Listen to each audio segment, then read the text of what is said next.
It's the Tried and Tested podcast. Enjoy the safe play zone over half an hour of laughs and the occasional little moan. Normal life and all this strife is what we like to speak. Things like saggy boobs and hangovers that last a freaking week. From perky tits to kill and knits a snack bitch when I'm dead. I'm realising that parenting is just living in bumworm dread. Happy listening to the podcast.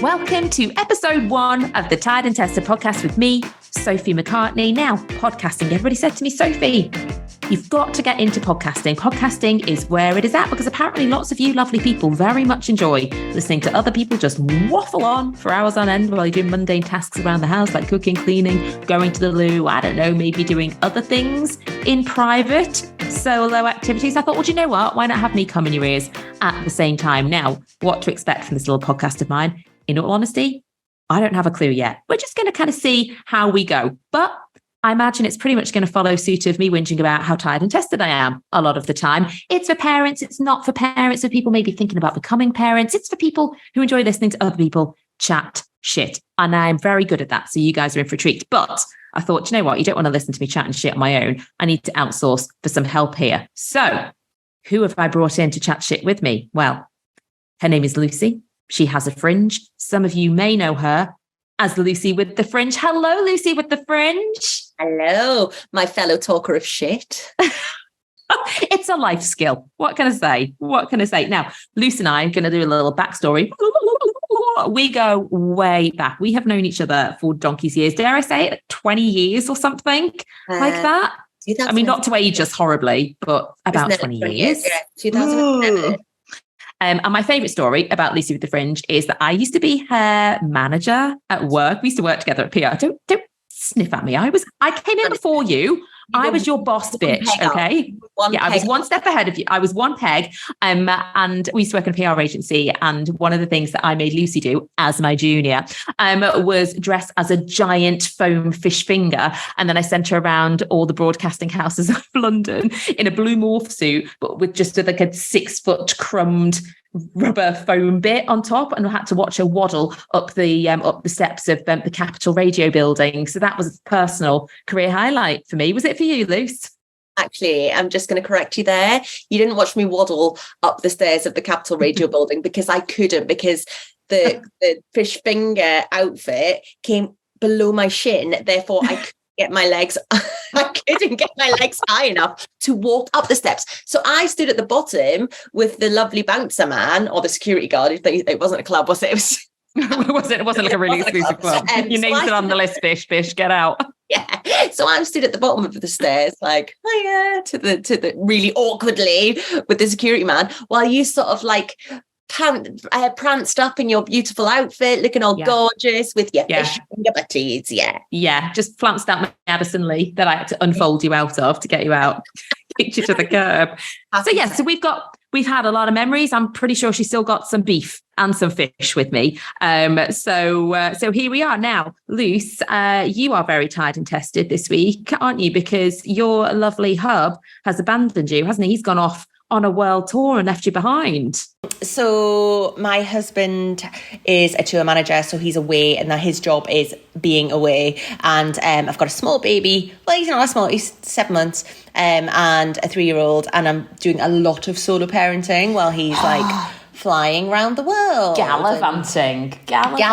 Just having fun. Well, this is my life at the moment. This is me. I've been solo parenting this week because Steve, my husband, he is away. You know, and I get the phone calls where he's like, oh, I'm so tired, I'm working so hard. But he has a bottle of Corona in his hand and it's at the same time. And I'm like, read the room, babe. Read the freaking room. I'm like sat there with just like milk all in between my boobs. There's something brown under my fingernail. Is it Play-Doh? Is it poo? Who knows? Only the sniff test will determine.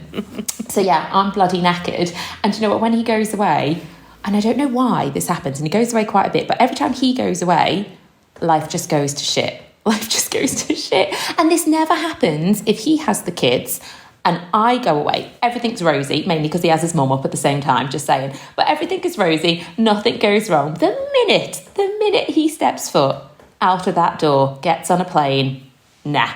the world ends. It's so true. It's like they program the children and be like, okay, we're going to really dial this bit up now. So when I come back, you're going to be nice and chilled. So this week, Nate, who is my youngest, so my baby, who's 10 months old, he's not nearly a baby anymore. It's not nearly a baby. I had to take him for his 10-month to 12-year, what do they call it? The health 12 check. year? Oh, 12 year. No, not 12.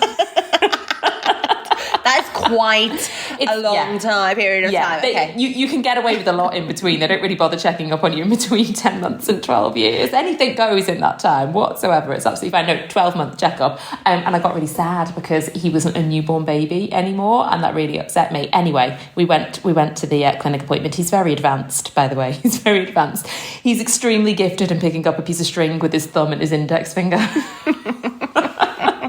I mean, he's clearly He's advanced. a genius.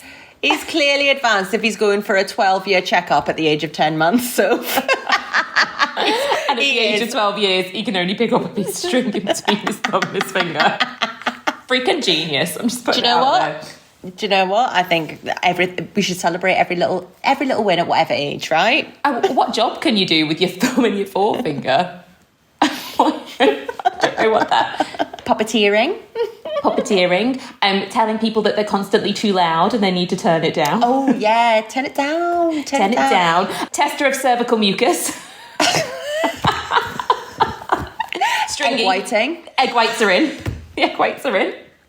Loads of jobs. Oh, the things he'll do and see when he's older. He could be a professional sushi eater.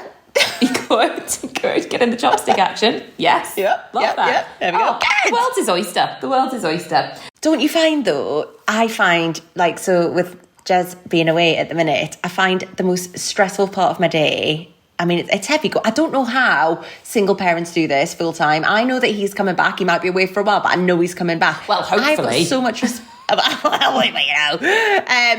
yeah, he probably will find a better offer elsewhere, but never mind. But no, I think the most stressful part, I don't know about you, but for me, it's bedtime, right? It is like bedtime roulette. My 3-year-old Kit, it's like either I can take him into bed and it's almost like I can be like, read him a story. He lies down, he goes, night, mummy. I walk out, shut the door, and it's like, or I'm up till like 11:30 screaming at him. And I don't know why he doesn't just go and lie back down when I'm screaming at him to go and lie back down and close his eyes, to be honest. But Mummy loves you so much, but go to sleep. I mean, the stuff that comes out of my mouth when I'm angry and I want him to go to sleep.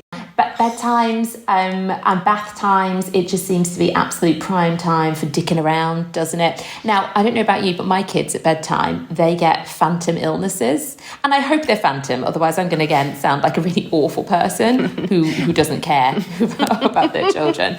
But Evelyn got into bed the other night and she suddenly just was like, Mummy, she's like, my ear hurts. I was like, describe the feeling. And she said, it's like somebody's got one of your big metal hairpins, put it down inside of my ear, and it's now really far down in my cheekbone. And I was like, what the fuck? I was like, have you put one of Mummy's hairpins in your ear? And then she said, well, I did when I was 4, but I think I took it out again. I was like, sorry, what? So then I'm panicking that she's got this rusty old hair grip that's been in her ear since the age of 4. And then she starts saying things to me like, I've just got it in my head that I'm going to die early. And I was like, why would you say that? She's like, because of the hairpin. And so I'm there trying to calm her down, being like, darling, listen, if you'd put a hairpin in when you were 4, you're now 7, nearly 8, okay? Nearly past 4 years is nearly past in this. I think that we would have known, like something would have manifested. You would have had more earaches. You know, there would have been something you wouldn't be able to hear. Well, mind you, to be fair, she can't hear me when I ask her to do things, so maybe it is the hairpin. Maybe that's what's happened.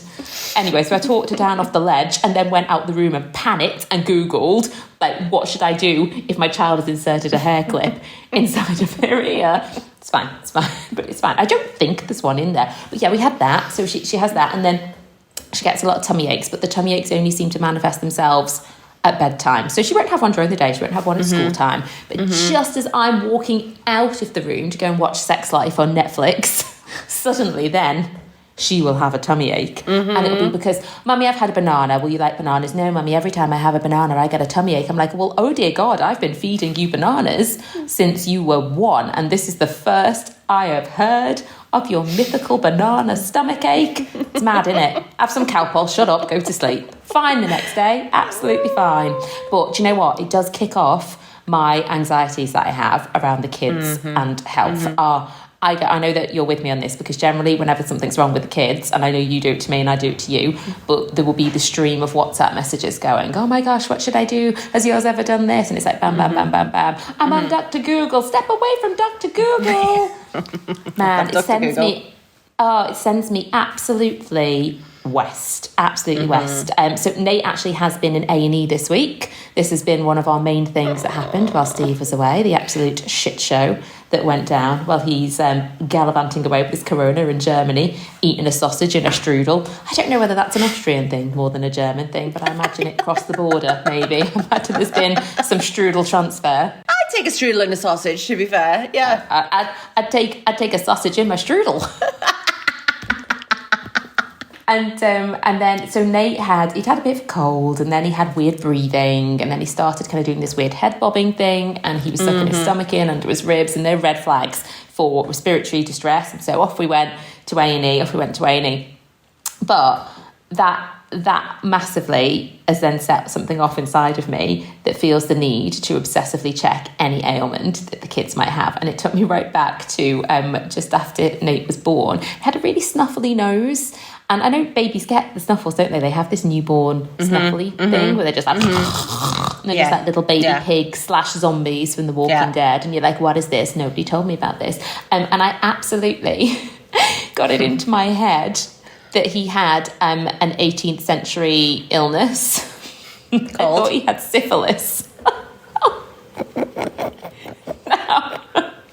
Now I'm going to give you the backstories why I thought my small baby. Wait a minute, can you just tell me what syphilis is? Can you tell? It's an 18th century disease, but what actually actually is syphilis? Go on. Well, okay, syphilis is technically a sexually transmitted I thought disease. it was a sexually transmitted Right. disease. Okay, so fairly unlikely that he had it, but it's passed from the mother onto the baby in the womb. Now, the reason that I came to the fact that he had syphilis was the fact that he had a snuffly nose. And I had been watching, there was a programme, I can't think what it was called now, had Emily Blunt in it, and it was kind of set in the oldie, it was when the Pilgrims went across to America and the kind of the settlements of America all started. And anyway, she's over there, she has syphilis, she's got a blocked nose. And I've been watching this. I can see how you made that connection. See how I made the bridge. Emily Blunt, my child, syphilis. And then she had a child having caught syphilis who then had syphilis, right? And so this has started a chain reaction in my mind of complete overthinking. And I lay up in bed and I'd Googled this. I then got into an absolute hole of Googling it. Right, Steve's lying in bed next to me. Here's the scenario that I'd worked up in my mind, that Steve, somewhere in our relationship, had cheated on me. He'd caught syphilis, right? Yes, he given has. it to me. I then passed it on to Nate. Nate now had syphilis, and his face was going to fall off because that's what happened to Emily Blunt. Stop. Does your face fall off when you go? So it's not just a snuffy. Yeah, face fell off. She had to wear a black veil. Very, very kind of Kim Kardashian, Dolce & Gabbana vibes going on. But anyway, don't tell Courtney. She'll be fuming about it. So were you like going around his head, seeing if it started peeling? I was planning on smothering him with a pillow because I thought he cheated on me. I was hysterical. Oh no, I'm talking about Nate. I'm talking about Nate's face. Oh, yeah, no. So in case Nate's face, well, I thought he must have been early stages because I felt the snuffle came before the face fell off. And so Steve's just lying in bed next to me and I'm just looking at him going, I can't believe you gave me and my baby syphilis. He's just lying there, just having a lovely dream about his non-batshit crazy wife maybe performing some kind of sexual act. Just not thinking that she's there hovering over his face with a pillow going, you syphilis passing on bastard! About to smother him. Bawling my eyes out as well. So then, after being absolutely hysterical, I'm thinking, do I wake him up to ask him whether he's cheated on me and potentially caught syphilis? And then my rational sides go, no, don't do this, Sophie. You're going to start something at 3:00 in the morning that you're not going to be able to take back with ease. So anyway, I thought, you know what? Of all the Googling that I'd done, I actually hadn't gone onto the NHS website. So I thought, right, I should probably look on the NHS website. Anyway, turns out syphilis is one of the main things that they check for at like your 12-week screen. You know, when you give your bloods, they check you for syphilis then. So if I'd had syphilis, like, they would have known. And that was fine. And Steve and I are still married. Did tell you about the little orange book? Yeah, I didn't have syphilis in them. No, don't think it has got syphilis in it. Of all the diseases for Nate to catch, it has to be the one not on the orange book as well.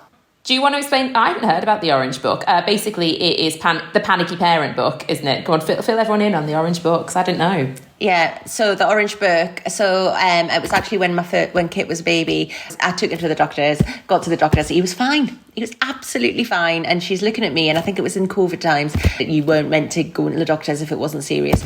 And it was something, I can't remember what it was, but it was something serious. And she said to me, she was not impressed. She was like, have you got the Orange Book? And I was like, what's the Orange Book? She was like, the Orange Book. And it tells you when you go to the doctors, when you don't. But I can't remember what it was. It was obviously something really, really terrifying because I can't remember what it was. Did he have a blocked nose? Was his face about to fall off? Think maybe I thought he had syphilis. But no, the orange book is very good for talking you down from the ledge. Talking you down from the ledge, and those of us who are convinced that it's going to be worse than it. Guilty. So yeah, things just go to shit when he's not here. Got Nate back from A&E. 3 hours later, Evelyn projectile vomited everywhere, which was brilliant. It doesn't rain, babes. It freaking rain. Pours, absolutely pours. So yeah, so I've been very tired and tested this week. And one of the last times that Steve went away, so he always goes away at this time of year, and one of the last times he went away and he left me in the house was the time that I got a fly stuck in my ear. I actually think that Flygate might be up there with one of the worst things to have ever happened to me. But do you know what? To watch and like as a viewer, yeah. Well, do you know, it was very funny. Well, do you know what? Now I actually stand as a bit of a public service announcement of what to do if you get a fly in your ear. So many people message me on Instagram because it's now happened to them. Who knew that this was such an issue? Stop it. It is it's a fly pandemic is what's happening. All these little fucking blue bottles just burrowing around in people's ears. But yeah, okay, so for anybody who doesn't know what happened with Flygate, there I was just minding my own business in my bedroom with my husband in a different country, and I was on my laptop, it wasn't on my phone, I was on my laptop, I was doing some work, I had the light off because I had one of the kids in bed next to me asleep, and I felt this big fucking fly, like the 747 of the fly world, just like goes near my ear, and I immediately panicked, and I batted it away. But in batting it away, I've then subsequently panicked the fly. The fly's just been like, you're not fucking getting me, bitch, and has then just gone directly into my ear hole, right? Safety. Yeah, safety, just burrowed all the way in. And I was like, it was just like a buzzy tampon, just like straight into my eardrum. Oh God. So I don't know what to do about this. I don't know what to do. There's a little bit of me that's like, did he actually go in? Did he not go in? It's a he, by the way, because what a dick move. That's what she said as well. Is he in? Is he not in? I'm not sure. Is he in? I can't feel him. I feel there might be some movement, some slight vibrations, but I don't know if he's all the way in. There might be a couple of digits in. There might be a couple of digits in, but I don't know if the length is in. I don't know if the full length is in. Anyway, so I'm like Googling. I'm like, I don't know what to do. Right. So Google tells me, Dr. Google tells me that I need to kill the fucker is basically what happens. And I couldn't go to A&E. I was thinking, do I call an ambulance for myself? And then I was like, no, Sophie, NHS waiting times. There is a crisis. There is a pandemic. You probably can't call an ambulance because you have potentially a fly stuck in your ear. So I was like, right. And it's not going to be in the Orange Book. And that is not in the Orange Book, okay? The Orange Book needs immediately updating to fly-based scenarios. Flydemic. Yeah, exactly. So you have to kill them with olive oil. You need to drown the fuckers in something that they're not going to be able to climb out of. So I've gone downstairs. I've got my extra virgin Marks and Spencer's oil, lemon infused. Before you get to the eradication, when it's inside, like, can you feel it? Like, I can imagine it feeling it like here or like in the eardrum. So just like kind of like knocking, like just like banging on my eardrum, like hello, knock, knock, who's there? Big scary fly. That's what was there. Okay. Right. So he's in there. And so I have to go downstairs, got my lemon infused extra virgin Marks and Spencer's oil. It's not just any oil. It's a dirty blue bottle that's been sitting on one of Millie Shits in the Garden fly. It's now burrowed its way into my eardrum. So I don't know how much oil, it doesn't specify. And so I had to get a lateral flows worth. So, you know, remember the little like plastic things? I filled up a lateral flow because the shot glass was too big. The shot glass of oil was too big. I had to get the lateral flow and then pop that into my ear. So then I'm like I've got a crick in my neck, thinking I've got to keep this in. I've got to hold the oil in, like when you're trying for a baby and you've got to keep the sperm in, and you can't move. Don't let it run out. Get those lights up. Don't let it run out. So I'm like, I've got to keep it in for 5 minutes at least for it to do its magic. So if they've got the oil in. So then you have to then tip your ear to one side, let it all run out. Oh, I can feel it. Feel it. It's the strangest sensation. It's the strangest. Yeah. And then you've got to flush with warm water, and you have to use a syringe. And I was like, where am I going to find a syringe from? And thank God Jack had come home with some shit art from school that day, some shart that he'd come back with, and he'd made a monster, and its nose was made out of a medical grade syringe. What are the fucking chances? What are the chances? Yes, Mrs. Krebin in year 3. Thank you very much. Also, right, how have you managed to get 30 of these for your class? Like, what are we stashing at home? What's the drill there? I'm not sure. Anyway, so I've dismantled his little artwork and I've gone and I've flushed. And then to begin with, nothing came out. So I had to repeat the olive oil situation. And then I was thinking, do you know what? Maybe I've just imagined this and it hasn't happened. And I was about to go to bed and I thought, I'm going to give it one last flush. Gave it one last flush. one for the road, one for the ditch. And I'm not joking, right? A fly the size of my dog fell out of my ear into the sink. Right? It was lying there like, what the fuck has just happened to me? Like all like twitching in the oil. I still to this day, I have post-traumatic like stress from fly disorder. From that, from seeing that had been in my ear. You've got PTSD. Yeah. You've got PTSD. Yeah, from the blue bottle. And then the fear that I had to live in then for the next 2 weeks, that before it had died, it had shat out all of its eggs in my ear. And gone, do you know what? If I'm going, I'm leaving my babies behind. And I was going to get ear maggots, and then I'd just be sitting there one day and just a load of fly babies were just going to fly out of my eardrum. Like dun dun dun dun dun dun dun dun dun dun dun dun zoom out of my ear. It was so distressing, and all this was going on while Steve was in another country. I had no other adult there to help me. It was so distressing. So yeah, at least that hasn't happened this time round, right? So when I'm on my own with the kids, I try to be proper fun mummy. So again, yeah, we've been watching films. We've been having a lot of movie nights, which is code for not proper parenting. You're like, oh my gosh, should we have movie night instead of going out and doing activities? We'll just sit on the sofa and we get to eat popcorn. You get to eat popcorn and scroll Instagram. I feel like that's okay. Yeah, exactly. And they're buzzing. Again, fly issues. They're buzzing because they're like, oh my gosh, we're having movie night, so much fun. But we've done a couple of films while Steve's been away now. Independence Day, I watched with them the other day. I think I went to see that at the cinema. Yeah, I mean, it's a classic. It is a classic, and again, it's quite old. I don't really remember it. So as it starts, Jack was like, "Mummy, how old is this film?" And I was like, sorry. I was like, it's like circa 90s. I said, it's not that old because Mummy's not that old. He was like, it looks ancient. Do you know what I watched last night? And this is just all I can think of. I watched Honey, I Shrunk the Kids. Oh my god! You know, yeah, what a classic.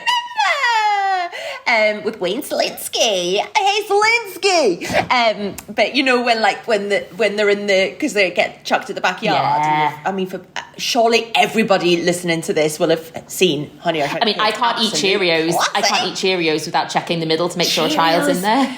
Do you know what I found really strange? I probably haven't seen it in 30 years. I've probably not seen it. I felt like I knew all the words. Oh my gosh. when you're like in the 90s and you have a video and you just watch the same video over and over and over. There was, I was like, oh my goodness. And I was like, I had my little 10-year-old niece and we were watching it and I was like, let's watch this. Now, was it suitable for your 10-year-old niece? Because I find a lot of films that we watched as children not suitable. I was thinking about you because you've had some experiences. Honey, I Shrunk the Kids, absolute banger. It is so good. But when you were talking about The Fly, all I can think about is that bit when they're in the garden and there's like this horrible, I think it might be dog pee, and there's like a river of it that goes down and there's just like a dead blue bottle with its legs up. It's like, there it is. Yeah, that was what was inside of my ear. Yeah. Thank you for now giving me a new visual entity to put into my brain about Flygate. We also did Indiana Jones with the kids. I can't watch that. Was it the bit of the cockroaches? No, I can't watch that. Why can't you watch that? No, not the cockroaches. So when I was about, I'm going to say 5, maybe 6, my brother was watching Indiana Jones and the Temple of Doom, okay, and I've never watched it since, and I've never watched it. I've got PTSD, but I remember there's a bit, and this is all I remember, is walking into the room, he was watching it on VHS, and Indiana, is that his name? Is his name? Yeah, that's why it's called Indiana Jones. His name's Pete. I didn't know. Okay. Pete Jones in the Temple of Doom. Okay. Indiana is in like this cage thing and being lowered into some sort of depths of hell. Yeah. And I swear to God, that traumatized. So I've never been able to watch Indiana Jones. Well, I feel that your experience of Indiana Jones trauma into adulthood is possibly going to be my daughter's, because there was a bit at the end of The Last Crusade, and that one you probably then didn't get that far, but The Last Crusade is it's always the Nazis. It was always those darn Nazis. Always. I think that's the basis of every film. And they were after the Holy Grail, which would give them eternal youth and eternal life. But if they picked the wrong Holy Grail, it would kill them in a very graphic and horrible way. And of course, Indy tricked him, didn't he? And they picked the wrong one. And he takes a sip of it, and he suddenly accelerates in age very, very quickly. I mean, looking at it now as an adult, shit special effects, because it was like the late 80s, early 90s. It looks proper gash, right? But to a small child who's watching this, she just sees this man suddenly go from maybe like 50 all the way through the ages, all the way to skeleton, and then his skeleton starts to crumble and then he turns to dust, and she's sat there screaming, cushion over her face. Yeah. Mummy, turn it off. And I'm like, well, darling, this is what's going to happen to Mummy after the school holidays, okay? So be fucking good. Otherwise, Mummy's just going to turn to dust. That's the moral of the story. If you don't want to see that happen to me, just fucking toe the line. Okay? So because I've been solo parenting this week with the 3 kids, and Nate wasn't well, and we had to do the whole A&E, and I was just a bit panicky about staying on my own, I got my parents over to come and help out. This was all fine. Until this morning, when I had done a workout, being a little bit of a fitness wanker at the moment. That's what I've been doing. But while I was in the gym, I sent like a little cheeky ass picture to Steve. And I was like, just taking a little picture of my ass. Look what you're missing out on in Germany. Bet you want to put your sausage in my strudel now, right? One of them. Sent the picture, walked back into the kitchen, put my phone on the side, went to go and pick Nate up to change his nappy. My phone then beeps. My dad picks up my phone. I don't know why. No, he didn't. Come on. I don't know why he did this. Who does this? He picks up my phone, right? And I don't have my WhatsApp set to, just like a message from Steve. The full message comes up, right? Steve has replied going, got any more of them pictures for me, babe? And then with like a winky, like juicy face. And I was like, and my dad reads this out to me. Soph, Steve. And then he reads this entire message out, complete with like a winky face. And I was just stood there and I couldn't think of something fast enough to try and tell him that it was. Like, I could have said something like, oh, I sent him a picture of the kids. Of Nick. Yeah, I could have. And I just went, ignore that message. I just made it like really obvious. No, it was only a picture of my. I don't know why I did that. I don't know why I did it. I don't. So much worse. I could have, like, I made it 10 times worse. So, like, it was only a picture of my ass and a pair of leggings. But in my dad's head, I've probably just been in the gym, just like flashing my boobs to Steve. And then this is the same picture that you just went and put on the internet to all of your millions of followers as well. Anyway, so yeah. True. But do you know what? The fear that I had that Steve had actually replied when he was like, Steve, I thought he'd sent a picture of his cock or something.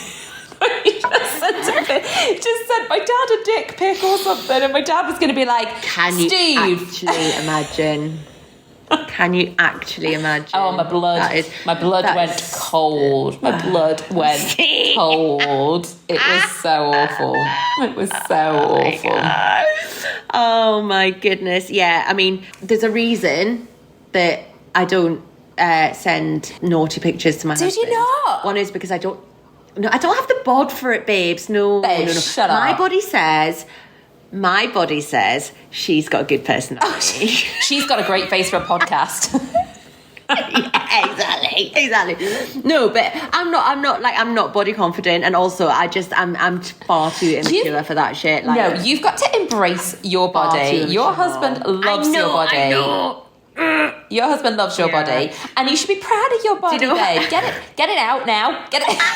Get your tits out. Get your tits out for the podcast. Get your tits out. Do you know what happened tonight? I'm not even kidding. So, solo parenting. I don't really get much chance to shower on my own, so I shower with kids. Oh, there be dragons. And anyway. Right. So anyway, I was in the shower with him, and obviously I'm like 7 months postpartum, had a C-section, so I've got that hideous shelf thing. It's not hideous. It's not hideous. I mean, it brought life into the world. But this is what happened. So I'm in the shower with my 3-year-old, and he was like, so I've got a little flap of tummy, and he was going woo woo woo. So rather than being like, get the fuck off, you little beast, I said, oh, that's when that used to be your house. I had to stop showering with Evelyn at the point where she stopped in the shower and looked at me naked and went, Mummy, my mini is so much cuter than yours. I was like, yeah, thanks for that. Savage. Yeah, just wait till you're alongside of 30 and you fired some kids out. We'll see how cute your mini is then, babes. We'll check in in 30 years and see how we're doing. Well, I'm waiting for the time where I'm like, okay, I probably shouldn't be showering with I'm going to embrace it while I can. It while I can, because at the minute anything goes. I can walk around naked in front of my 3-year-old. Can't walk around naked in front of myself because I'm like, oh, but I can walk around naked in front of my 3-year-old. But yeah, it's a funny old thing, the human body. It is, and it's very interesting that different people have different stances, don't they, on where they sit with nudity in front of their children. And so Jack is 10 now, and I am getting to the stage where I feel uncomfortable if he was to be in my presence while I was naked. I feel that maybe if you're a 10-year-old, I feel like he's seen the female form now, but probably what I don't want is to be ingrained in his, those core memories, the first kind of boobs and bushy scenes to be his mum's. I need to separate that. But I've tried to set boundaries, but we don't have any locks on our bathroom doors. So I've tried to say now, no, sweetheart, when mummy's in the shower, you stay outside now. You wait till mummy's done and then you can come in. The problem is we have one bathroom upstairs, and when he needs a poo, he needs a poo. So I have been in the shower with my back to the door, right? Just, washing all the vital areas, getting amongst him. And I've turned round and Jack is just sat on the toilet, which is directly opposite the shower, waving at me just mid-poo, like having witnessed it all. I Hi, Mummy. Yeah. Oh, no, thank you. No, thank you. Oh, yeah, God. yeah. You need to get locks on those doors, I do need to get a lock on the door.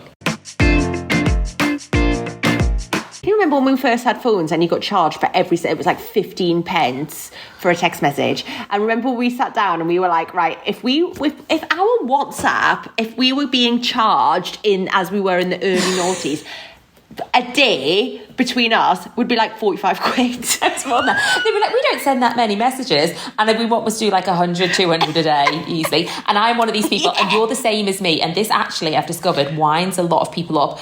I write my WhatsApp messages how I speak. So I will do it a line at a time. And as something comes into my head, I just do one word, or I'll do 3 words or something. Whereas other people, they like to just do one big bulk of text. I don't operate like that. So when I message Steve, he will have just like a chain. It's like my stream of consciousness just goes bam, bam, bam, bam, bam, bam, bam, all within the same minute. There's no deviation of the time. It's just bam, bam, bam, bam, bam, bam, bam, bam, bam, bam, bam. And then he just replies going, okay, babe.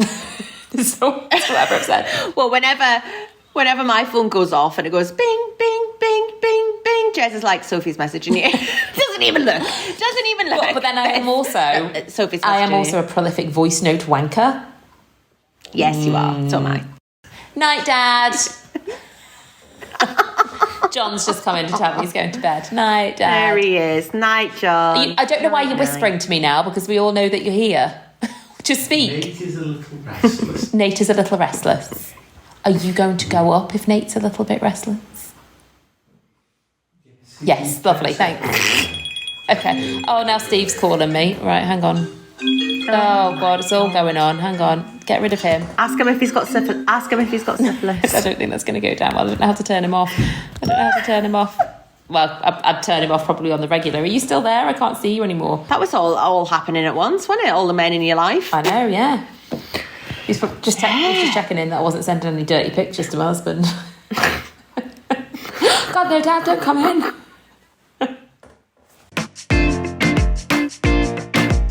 So here is a little segment that we like to call Urban Dictionary Corner, where Lucy goes to Urban Dictionary, finds a trendy word that the youth of today are going around, I don't know, spitting lyrics about in the street. Is maybe that what they say? I'm not sure. And she has to run it past me to see if I am truly down with the kids or not. And I know what this word means. So Lucy with the Fringe, hit me with today's word in Urban Dictionary's Corner. Okay. Today's word is dickfish. Dickfish. Do you know what? It's really weird what's just come into my head. Do you remember that? Go on. Do you remember those crisps that you got out of the vending machine after swimming? Do you remember, like, there was little bags of, like, little fish crisps? I don't know why. I think this might have been a Liverpool thing. Dickfish crisps. Anyway, right, dickfish. Dickfish crisp. It's not a crisp. Okay, right. It's not a crisp.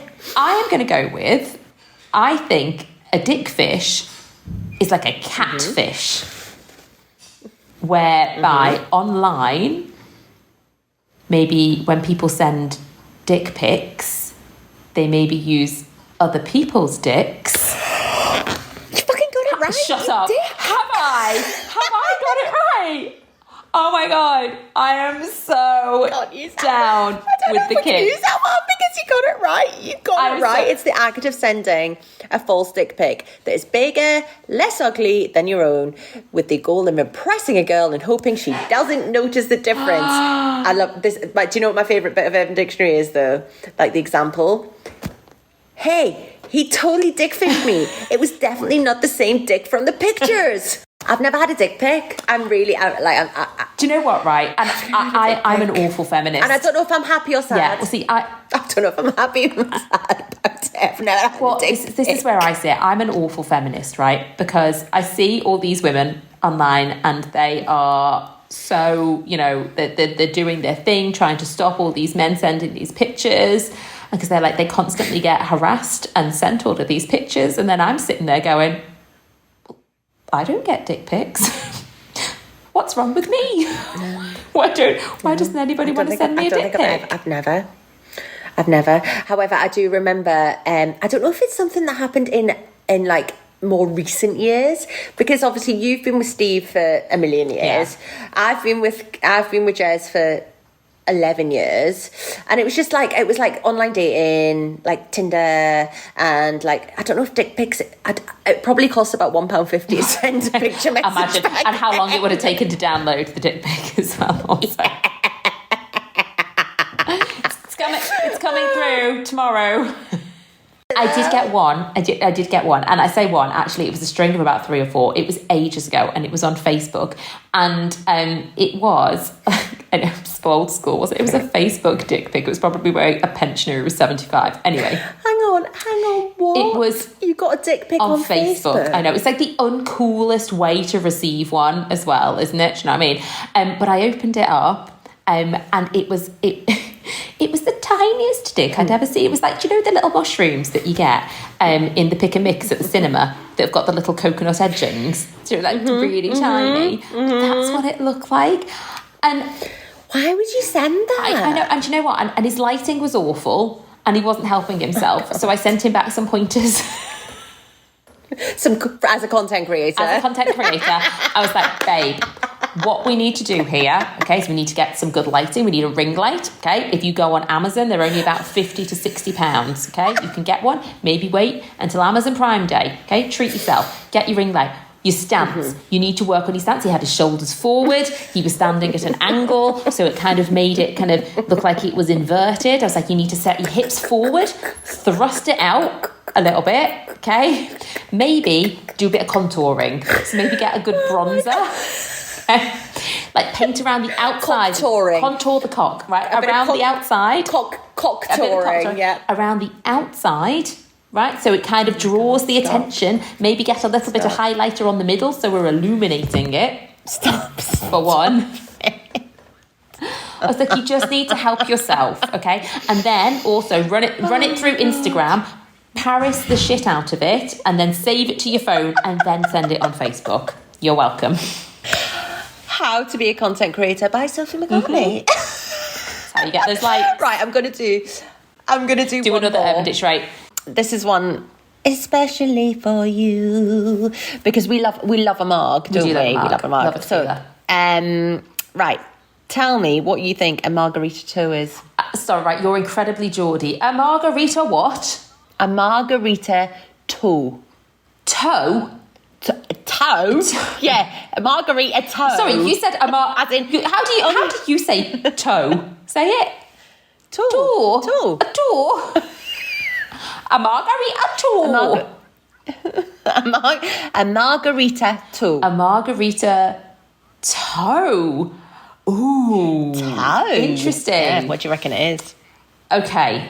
I'm thinking it's, as I always do with these things, because it's generally the way, something sexual. This is something sexual. I'm thinking it's maybe, is it, right, that when you do a shot of tequila, somebody's toe gets inserted. You know, like instead of the salt, the salt or the lime, is it either that you lick the toe first and then you do your shot, or just you do your shot? No, sorry, you do your salt, you lick your salt, you do your shot of tequila, and then the toe goes like up a vag or something, and then and then you suck the toe. Is that what it is? Maybe. Is this like a horrible expose on the inner workings of my mind? Is it not that? Is it not that? Yeah. Do you know what? I would say, based on Urban Dictionary, that was a bloody good. It's a good. Do you know what I mean? It's normally something like that. It's good, but it's not quite right. Okay, right. Hang on. Let me give this another go then. Okay, a margarita toe. Okay, so tequila is an upper, and you never see a sad person, do you, holding a margarita? So it's a toe up a bum. Is it a toe up a bum? It's an upper. Makes you feel nice. It's just a toe up a bum. Yeah. You just think it's just a toe up the bum. With a salty rim. A toe up a bum with a salty rim. Is it? it was, though. I really wish it was. I like what you did there. You got like rimming in and everything. Very good. Very good. No, so a margarita is a sexual Of course it is. See? in which one... Of course it is. So I just keep going until I see sexual act. I'm like, done in. I like this one. A sexual act in which one lavers, even not lavas, lavers their lover's big toe in saliva. Ugh. They then proceed to sprinkle salt on the big toe so that the salt sticks. Next, one squeezes a line in their mouth and starts sucking on this salty, yummy big toe. This is a margarita. No, I would rather have a toe up my bum and a salty rim. I hate toes. Toes are disgusting. Every day, I would take a toe up the bum than a toe to the mouth. Every single day. That is hideous. Why would you do that to somebody? Why would you let somebody do that to you? Why? No. Okay, so this segment of the podcast is called Parenting Fails. It's fairly self-explanatory. We take a look at one of our listeners' absolutely fuck-awful parenting fails. We assess it and then we laugh about it and we judge them quietly. Okay, Luce, hit me with this week's parenting fail. Okay, so this is going to make us all feel a lot better about our parenting. Excellent. Okay, so this one, I'm going to call it the buggy. Okay, so a few years ago, I was out with my little 2-year-old girl. She was at that stage where she was big enough to ride in the buggy without needing to be strapped in every time. You know, when you get to that stage, you can just you strap cavalier, them in, whatever. Pop them in. They'll hold on. Exactly. Give them a rice cake, it'll be all right. Absolutely. So it was one of those journeys. I was just heading from a cafe to the car, which was just around the corner. I popped her in, didn't think she needed strapped in on this occasion. Got to the door, realised it had started raining. So I pulled the rain cover and popped it over the full buggy and headed down the street. I didn't have a hood on my coat, so I picked up the pace to get out of the rain as quick as I could. As I'm running down the main street, I feel a little bump in the pavement, stopping me in my tracks. So I quite assertively push the buggy over this bump and carry on. As I'm running down, I realise that the buggy feels a little bit lighter. I turn around and to my horror, I have just mowed down my own child. She had slid through the handlebar onto the pavement and without realise, I'd actually just done a hit and run on my own little 2-year-old girl. She said to make it worse, absolute horror. this was on the main street. On a main street with the witnesses. On the main street of the town where she lived. Oh my God. Oh, no, move to Australia. So she was just, exactly. So she was trying really hard to laugh it off. But she said it was so bad, a car pulled in to check that her child was okay. Oh my gosh, while simultaneously dialing social services number to rat on her. Oh. But what happened after? Was the child, presumably the child was okay? I'm not laughing at the fact that the child was fine, guys. She's fine. She's like 50 Cent. She walks with a limp now, but it's all good.